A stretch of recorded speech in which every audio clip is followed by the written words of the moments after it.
토트넘의 승리를 앗아간 VAR이 아쉽다고요? 무승부를 해서 그나마 다행이다고요? 다음 경기에 토트넘이 더 잘할 수 있을 거라고요? 혹 그런 평가를 하신 분이 계시다면 경기를 안 보신 분들입니다. 그리고 자신있게 말씀드립니다. 시청 안 하신 분들이 승자이고 부럽습니다. 인내심의 한계를 알게 해준 토트넘의 경기, 패배를 안겨줬던 스포르팅을 홈으로 불러서 복수는커녕 수준 낮은 경기력으로 팬들을 불쾌하게 만든 경기가 치러졌습니다. 전반전에 스포르팅은 먼저 선제 득점으로 토트넘에 제대로 찬물을 끼얹어 버리면서 승기를 잡았고, 전혀 역전당할 것 같지 않았던 경기력에 토트넘의 행운으로 골대 앞에서 벤탄쿠르의 헤딩골이 나오면서 1대1 무승부가 되었습니다. 벤탄쿠르는 득점뿐만 아니라 그나마 좋은 활약으로 팀 내 평점 1위가 되었습니다. 가장 궁금한 손흥민은 홀로 고군분투하며 팀 내 평점 2, 3위를 기록했지만 공격 포인트를 올린 것은 아닙니다. 풋볼 런던은 오히려 손흥민도 까내리면서 평점 6점을 주기도 했습니다. 하프타임에 돌입하기 직전 슈팅에 성공했지만 골키퍼 안토니오 아다는 편안하게 잡아냈다. 이후에도 슈팅을 때리며 골키퍼의 선방 능력을 테스트했다. 임팩트가 없었다고 한 거죠. 다른 통계 매체가 7점에서 7.6까지 준 이유는 가장 활발하게 움직였고 유효 슈팅을 3개를 기록했기 때문입니다. 가장 아쉬웠던 장면이라면 후반 추가 시간 2분을 향해 가고 있을 때 역습이 이뤄지면서 힐이 손흥민에게 패스를 했는데 거리가 좀 있지만 손흥민이라면 뭔가 일을 낼 수 있을 듯한 상황이었는데 아쉽게도 선방에 막혔습니다. 하지만 세컨볼 상황이 이어지면서 여전히 득점 찬스가 있었는데 벤탄쿠르가 하늘 높이 쏴버렸습니다. 이 경기는 경기 전부터 토트넘이 망할 것 같은 강한 확신이 들었습니다. 콘테는 페리시치를 선발로 출전시켜버렸습니다. 그 새벽 그 이름을 확인할 때 좌절감은, 그 데미지는 생각보다 매우 심각했습니다. 동시에 나폴리 경기가 하고 있는데도 시선이 계속 나폴리 경기로 계속 가고 있더라고요. 그럴 수밖에 없죠. 나폴리는 패스 좋고 크로스 좋고 김민재 든든하고 골 나오고 있고, 토트넘은 개인 기량 자체가 떨어지는 게 확실히 보이는 패스들이 남발되면서 토트넘 홈인데도 스포르팅에 밀리고 있었습니다. 이게 무슨 세계 12팀입니까 진짜. 그리고 압박 성공률이 꼴찌라는 데이터가 말해주듯이 상대의 공만 쫓아다니면서 그냥 체력만 낭비하고 있었습니다. 또 반대로 스포르팅의 압박에는 금방 볼을 뺏겼습니다. 그러면 얼마나 경기가 재미없겠습니까? 거기다 전반 22분에 역습 한 번에 전 토트넘 유망주 에드워즈가 또 골을 넣으면서 스포르팅이 더 레벨이 높은 팀인 것을 확인시켜 주었습니다. 다이어 얘긴 저 뒤에 할게요. 토트넘은 발로 축구하는 팀이었습니다. 역습 하나는 빨랐습니다. 그래서 지난 시즌 후반기에 박진감도 넘치면서 재미난 경기를 했습니다. 그런데 토트넘의 득점 전략을 추가하는 건 줄 알았는데 이건 완전 토트넘 색깔을 바꿔버렸습니다. 그럼 페리시치 크로스라도 예리하던지, 선수가 공보다 더 빠를 듯한 느린 크로스들과 부정확하기까지 흐름이 계속 끊기면서, 그러니까 케인이 슈팅 제로죠. 경기가 기대가 되지 않을 거 아닙니까? 나한테 볼이 올 리가 없지. 케인은 둘 중 하나입니다. 이런 게임 하고 싶지 않은 무기력함이든지 아니면 체력이 이미 바닥이 난 상황이든지. 운 좋게 볼이 오면 슈팅은 해보겠다와, 케인은 햄스트링 부상을 많이 당하면서 빡센 스케줄일 때 어떻게 경기해야 하는지 노하우를 찾은 듯합니다. 안 뜁니다. 케인도 어설픈 패스가 많았습니다. 손흥민도 피해를 심하게 받고 있죠.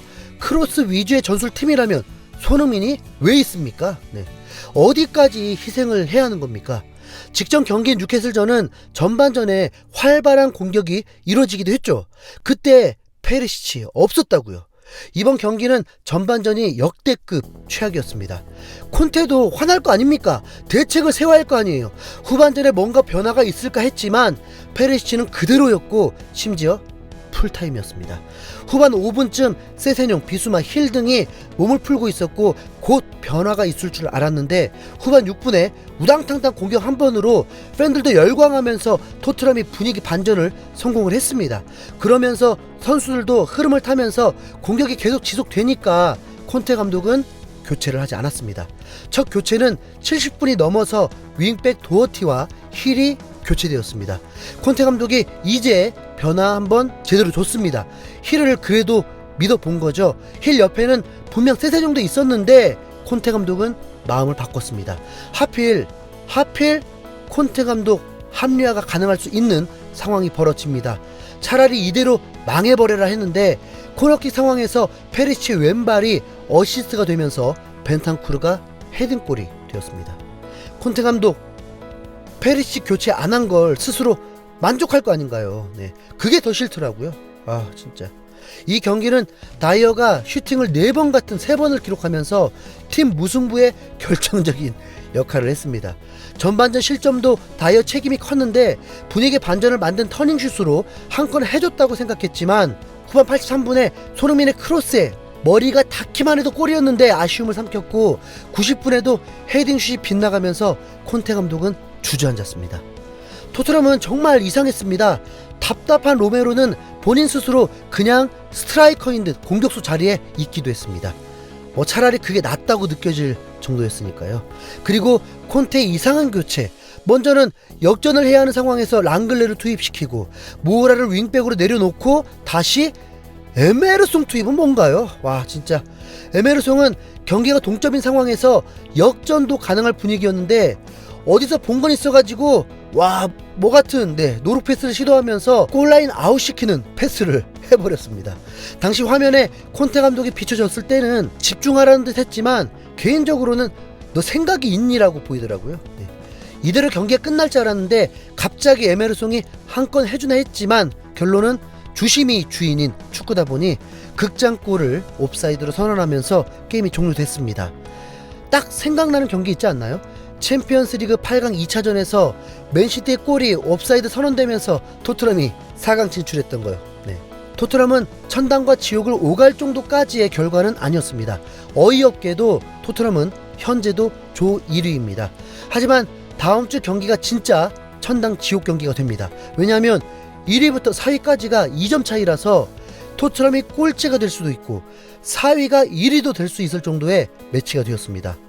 어떤 팀들은 편안히 1위까지 확정 지었는데 자 그러다 보니 퇴장까지 당한 콘테 감독은 대놓고 VAR을 비판하면서 불만을 쏟아냈습니다. 공이 케인보다 앞에 있었다. 골이다. 심판진이 그은 라인을 이해하지 못하겠다. 그 판정에 대해서 논평하는 건 매우 어렵다.